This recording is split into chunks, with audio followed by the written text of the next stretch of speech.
Hello everyone, welcome to Maximum Scoring. Today we are going to talk about very important chapter sectors of Indian economy. ఇది చూడడానికి లెందీగా ఉంటుంది కానీ chapter అన్ని easy టాపిక్సే. So ఇంకెందుకు ఆలస్యం, let's start. So sectors of the Indian economy. అసలు ఈ sectors అంటే ఏందో మనం తెలుసుకోవాలి. అంటే మన డే టు డే లైఫ్లో ఇక్కడ ఇమేజ్లో చూపించినట్టు రకరకాల పనులు చేస్తుంటాం, right? Agriculture, right, selling products, making different things. So ఏ వర్క్ అయితే మనం చేసి in return we are getting money, remuneration తీసుకుంటామో ఆ వర్క్స్ని ఎకనామిక్ యాక్టివిటీస్ అంటాం. వీటిల్లో కొంతమంది ప్రొడ్యూసింగ్ గూడ్స్, అగ్రికల్చర్, ఇండస్ట్రీస్, ఇవంతా they are producing the goods. And some they can provide services. ఏదైతే ఏంట్లే ఈ ఎకనామిక్ యాక్టివిటీస్ అన్నిటినీ ఒక క్రైటీరియా యూజ్ చేసి కొన్ని గ్రూప్స్గా చేయడాన్నే సెక్టార్ అంటున్నాం. సో ఇక్కడ మనకు 1 మార్క్ క్వశ్చన్ ఉంది, define sectors. So what is the answer now? Grouping economic activities using some important criteria is called sector. Okay, మన ఇండియన్ ఎకానమీని అర్థం చేసుకోవాలంటే 3 సెక్టార్స్గా డివైడ్ చేసాం. ఇంపార్టెంట్ క్రైటీరియాస్ని బేస్ చేసుకొని ప్రైమరీ సెక్టార్ గాను, ఇంకా సెకండరీ సెక్టార్, టెరిషరీ సెక్టార్, ఇలా 3గా divide చేసాం. వీటికి what is the base for these 3 sectors అనేది ఒకసారి చూద్దాం. ఇక్కడ ఎగ్జాంపుల్స్ అనేవి ఇంపార్టెంట్. ఆడ్ వన్ అవుట్ లేదా మ్యాచ్ ద ఫాలోయింగ్, సింపుల్గా ఒక ఇమేజ్ ఇచ్చేసి దిస్ యాక్టివిటీ బిలాంగ్స్ టు, ఇలాగా చాలా ఈజీ బిట్ ఈ ఏరియా నుంచి మనకు అడగచ్చు. Okay, so the important criteria for the primary sector is using natural resources. అంటే మన నేచర్ పైన డిపెండ్ అవ్వడం, either mainly or it may not be entirely, పూర్తిగా కావచ్చు, కొంతవరకు కూడా కావచ్చు. మనం న్యాచురల్ రిసోర్సెస్ హెల్ప్ తోటి ఏదైతే ప్రొడక్షన్ యాక్టివిటీ జరుపుతున్నామో అదంతా ప్రైమరీ సర్వీసెస్ కిందకు వస్తుందన్నమాట. సో ఇక్కడ చూడండి ఒకసారి, అగ్రికల్చర్ కల్టివేషన్ అన్నప్పుడు మనకు ప్యాడీ, రైస్, కాటన్ ఇవంతా మనకు న్యాచురల్ రిసోర్సెసే. సో నేచర్ పైన డిపెండ్ అయింది. సో అగ్రికల్చర్ అనేది ప్రైమరీ యాక్టివిటీ. ఇంకా biological process of animals and availability of fodder, ఇదంతా కూడా ప్రైమరీ యాక్టివిటీనే. యానిమల్స్ కూడా నేచర్లో భాగమే కదా, అందువల్ల. సో ఇక్కడ డెఫినేషన్ చూడండి, when we produce a good bye exploiting natural resources, this activity is called primary sector. Okay, మన ఎకనామిక్స్లో ఉన్న ప్లస్ పాయింట్ ఏంటంటే ఏ టైప్ ఆఫ్ క్వశ్చన్ వస్తుంది అని మనం కంగారు పడాల్సిన అవసరమే లేదు. ప్రతిదీ క్వశ్చన్ మనకు బుక్లోనే ఉంటుంది. వై ప్రైమరీ అని ఎందుకు అంటున్నాం చూడండి, because that is the base for all other products, right? Since most of the natural products we get from agriculture, dairy, fishing, forestry, this అన్నిటికీ మెయిన్ బేస్ ఎర్త్ నుంచే వస్తుంది కదా. ఇప్పుడు మినరల్ ఎక్స్ట్రాక్షన్ అన్నాం, ఓర్స్ ఉన్నాయి, ఓర్స్ అనేది ఎర్త్ నుంచే వస్తుంది, అగ్రికల్చర్ ఎర్త్ నుంచే వస్తుంది. ఇట్లా ఇది చాలా బేస్ కాబట్టే దీనికి ప్రైమరీ సెక్టార్ అని పిలుస్తున్నాం. So other name for the primary sector is agriculture and related sector. So the second sector is secondary sector. ఇక్కడ ఏమవుతుంది, we are processing the natural products into manufactured goods, something we are changing the natural products. అంటే primary సెక్టార్లో nature ఎక్కువ key role play చేస్తే, secondary సెక్టార్లోని economic activities అంతా human role ఎక్కువ play చేస్తుంది అనమాట. So the criteria for the secondary sector grouping economic activities into secondary sector is manufacturing. It is associated with industrial activity. As you can see the examples, these products are not produced by nature, that all to be made, right? So that it depends on some process of manufacturing. ఈ process ఎక్కడైనా జరగచ్చు, that may be in a factory or workshop of course or at home also. ఒకసారి examples చూడండి. Using cotton to get yarn. Yarn can be used to weave cloth. ఇదంతా ఇండస్ట్రియల్స్లోనే జరుగుతుంది. ఇప్పుడు sugar cane అనేది అగ్రికల్చరల్ ప్రోడక్ట్. దీన్ని raw మెటీరియల్గా use చేసినప్పుడు we make sugar or gur. ఘర్ అంటే ఏం లేదు, జాగరి, బెల్లం. ఓకేనా? సో ఇలా బ్రిక్ మేకింగ్. చాలామందికి బ్రిక్ మేకింగ్ అనేది ప్రైమరీనా సెకండరీనా డౌట్ ఉంటుంది. It is manufacturing, right? నేరుగా మనకు సాయిల్ నుంచి దొరకట్ల ఇటుకరాళ్ళు అనేవి. We are manufacturing. So brick making అనేది సెకండరీ సెక్టార్. బ్రిక్ క్లిన్స్ అంటాం ఇటుక బట్టీలని. It comes under secondary sector. So ఇలా ఏవైతే యాక్టివిటీస్ ఇండస్ట్రీస్తో రిలేట్ అయ్యి మ్యానుఫ్యాక్చరింగ్ యాక్టివిటీ ప్రాసెసింగ్తో ఉంటుందో అవంతా కూడా సెకండరీ సెక్టార్ కిందకు వస్తాయి. The secondary sector is also known as industrial sector. Okay. Third category economic యాక్టివిటీస్ని సర్వీస్ సెక్టార్గా డివైడ్ చేసాం. So the name it self suggesting it is providing services. Teacher services, doctors, personal services like washerman, barber, cobbler, lawyers, వీళ్ళందరూ చూడండి help చేస్తూ ఉంటారు. అంటే work చేస్తారు, ఆ వర్క్కి ఆ సర్వీసెస్కి రెమ్యూనరేషన్ తీసుకుంటారు. ఇంకా మనకు టెక్నాలజీ పెరగడంతో న్యూ సర్వీసెస్ అనేవి బాగా పెరిగాయి, which is based on information technology. అంటే ఎలా? Internet cafe, ATM booths, call centres, software companies, these YouTubes, these media, these all comes under service sector. Okay, so what all are the criterias for the three sectors? Primary sector, exploiting the nature. Secondary sector, manufacturing. Tertiary sector, providing services. Is the concept clear? మనకు జనరల్గా ఎకనామిక్స్లో అడిగే bits పెద్ద పెద్ద పారాగ్రాఫ్స్తో ఉంటాయి. Answer ఏమో చాలా ఈజీగా ఉంటుంది. ఒకసారి చూద్దాం. Economic activities are grouped into 3 different categories. They are highly interdependent. That is obviously no. ఈ మూడింటిని కూడా మనం విడిగా చూడనేలేం. ఇట్లా విడివిడిగా ఉంటే డెవలప్మెంట్ అనేదే రాదు. These 3 are 100% interdependent. ఇప్పుడు ఎగ్జాంపుల్స్ తోటి వీటిని ఒకసారి చెక్ చేద్దాం. Imagine what would happen if farmers refuse to sell sugarcane to a particular sugar mill. The mill will have to shut down. Agricultural product అయిన షుగర్ కేన్ని మిల్కి అంటే sugar processing మిల్కి అమ్మకపోతే ఏమవుతుంది? Mills అనేవి close చేసుకోవాల్సిన పరిస్థితి వస్తుంది. అంటే ఈ ఎగ్జాంపుల్లో మనకు secondary sector sugar cane mills అనేవి కంప్లీట్గా ప్రైమరీ సెక్టార్ పైన డిపెండెంట్ అయి ఉన్నాయి. ఓకే, నెక్స్ట్ బిట్ చూడండి. Imagine what would happen to cotton cultivation. So cotton కల్టివేషన్కి ఏమవుతుంది అంటే ప్రైమరీ సెక్టార్ గురించి మాట్లాడుతున్నాడు. If companies decide not to buy from the Indian market. మనకు బిట్ ఇక్కడ వరకే. ఇది నెక్స్ట్ ఇదంతా కూడా మిమ్మల్ని మిస్లీడ్ చేసే points. Indian market cotton cultivators దగ్గర నుంచి కాటన్ని తీసుకోకపోతే ఏమవుతుంది? ప్రైమరీ సెక్టార్కి లాస్ వస్తుంది. అంటే ఏంటి? Primary sector is depending on secondary sector. అంతేనా? ఇక్కడ మనకు మిస్లీడ్ చేసే పాయింట్స్ ఏంటి? And import all cotton they need from other countries. Indian cotton cultivation will becomes less profitable and the farmers may even go bankrupt if they cannot quickly switch to the other crops. Cotton prices will fall. అంటే primary సెక్టర్కి వచ్చే నష్టాలన్నీ చెప్పాడు. ఓకేనా? ఇక్కడ bankrupt అన్నాము, bank కనిపించింది, tertiary వచ్చిందా, ఇట్లా unnecessary thoughts అన్నీ మనకు రాకూడదు. బిట్ చాలా క్లియర్గా అర్థం చేసుకోవాలి. Right. So what happen to cotton cultivation if companies decide, companies అంటే industries, decide not to buy cotton from the Indian market. ఏముంది? ప్రైమరీ సెక్టార్కి లాస్ వస్తుంది. So primary sector is depending on secondary sector. అంతేనా?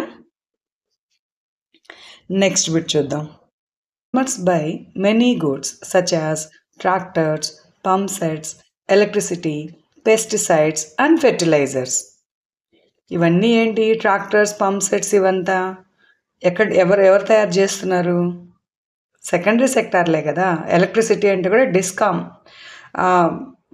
Power generating point, అది కూడా industry కిందకే వస్తుంది. So industries మీద డిపెండ్ అయి ఉన్నారు. ఎవరు డిపెండ్ అయి ఉన్నారు? ఫార్మర్స్ డిపెండ్ అయి ఉన్నారు. అంటే primary sector is depending on secondary sector. అయిపోయింది అంతే.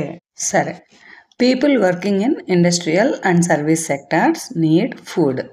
అంటే సెకండరీ సెక్టార్లో ఉండే వాళ్ళకి, టెర్షరీ సెక్టార్లో ఉండే వాళ్ళకి ఫుడ్ కావాలంట.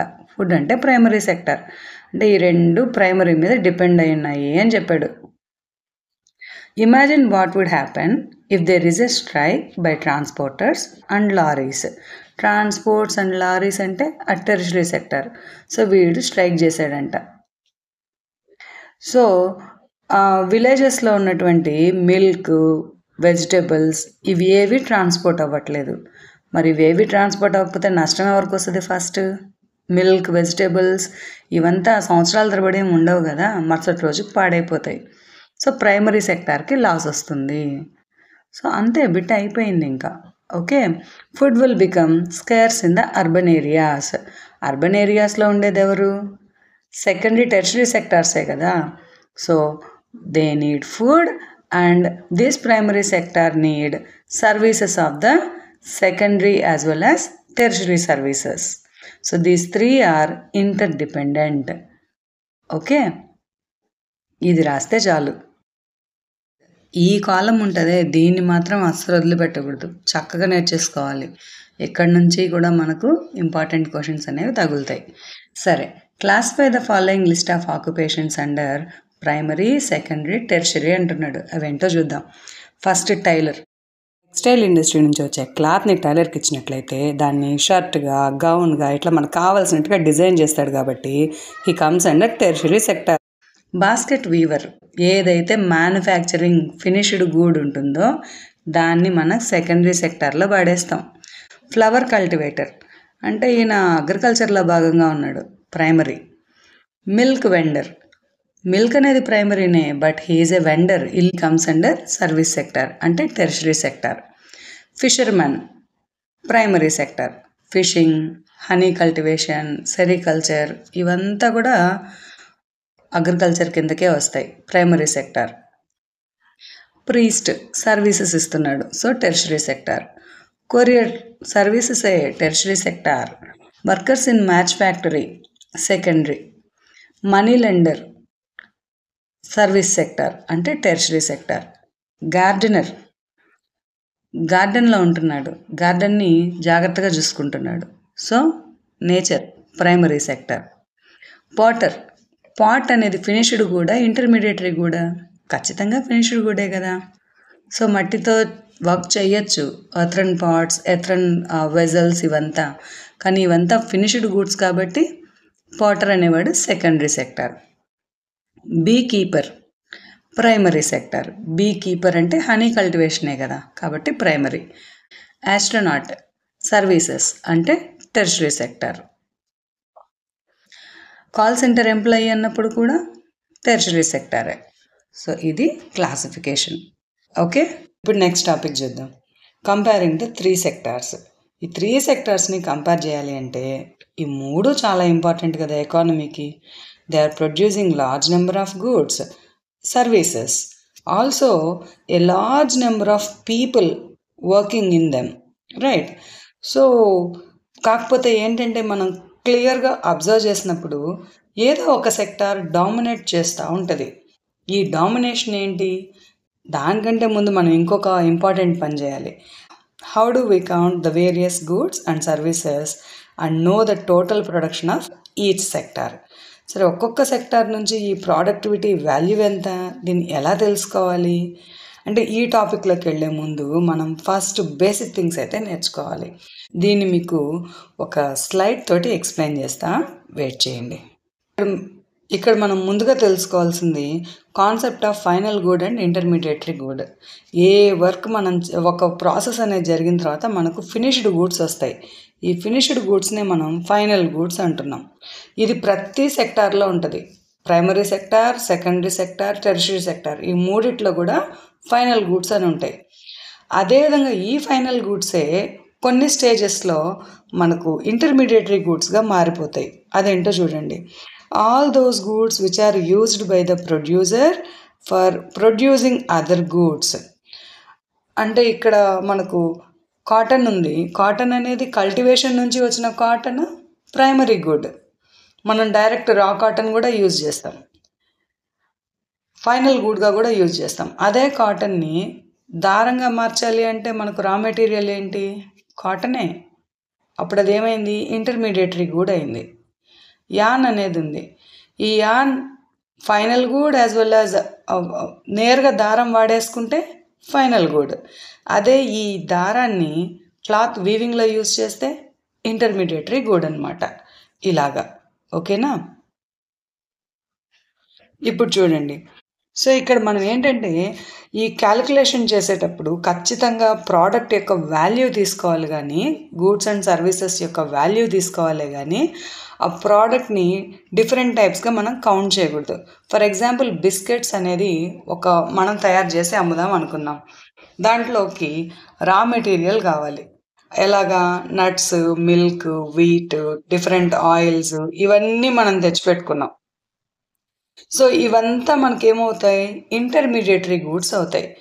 వీటన్నిటినీ మనం ప్రాసెస్ చేసిన తర్వాతనే బిస్కెట్ ప్యాకెట్ వస్తుంది. వీట్ 10 రూపాయలకు కొన్నాను, మిల్క్ 10 రూపీస్కి పర్చేస్ చేశాను, నట్స్ ఒక 100 రూపీస్ పర్చేస్ చేసాము. ఈ రేట్స్ అంతా మనం యాడ్ చేసుకుంటా వచ్చి మళ్ళీ బిస్కెట్ ప్యాకెట్కి యాడ్ చేసామనుకోండి, ఏమవుతుంది? డబల్ కౌంట్ అవుతుంది. So while calculating GDP, the utmost precaution we need to take that we should add only final product value. ఓకేనా? ఇప్పుడు ఏంటి ఇక్కడ?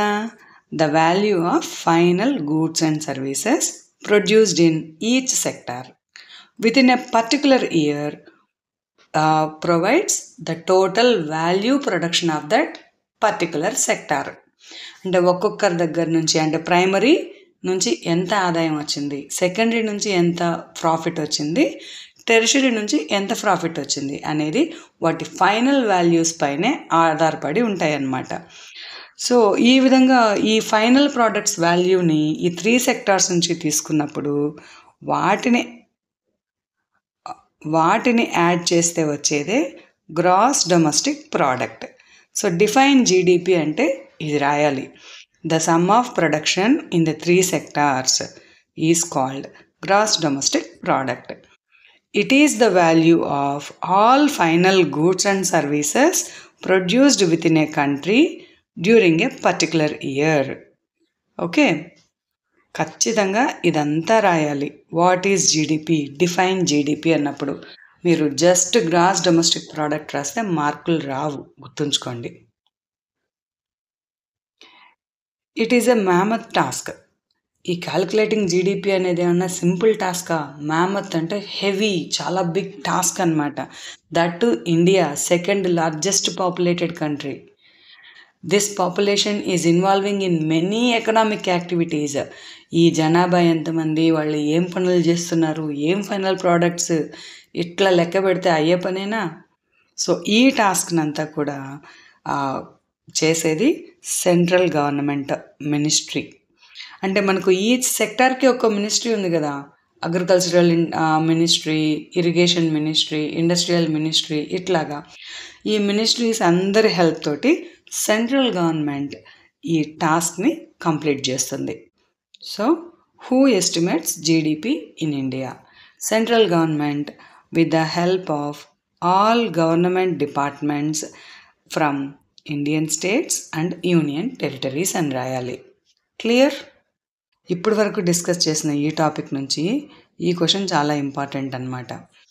Discuss with your teacher how you could calculate the total value of good or service by using the method of value added at each stage. Value added అంటే మనం ఇక్కడ add చేయడమే కదా, 3 సెక్టార్స్ని add చేస్తున్నాం కాబట్టి దీన్ని వాల్యూ యాడెడ్ మెథడ్ అని అంటున్నాం. సో ఇక్కడ ఆన్సర్ ఏం చేయాలి? Calculate the total value of good or services using the value added method by first point summing up the value added at each stage of production or distribution. Next, deducting the value of intermediary goods or services to avoid the double counting. Last point. This method ensures that we account for the contributing made at each stage, leading to the final value of the product or services and royally. Okay na? Hope this video is clear. So మీ ఫ్రెండ్స్కి share చేయండి. నీట్గా నిదానంగా అర్థం చేసుకుంటూ text book దగ్గర పెట్టుకొని చదివేసుకోవచ్చు.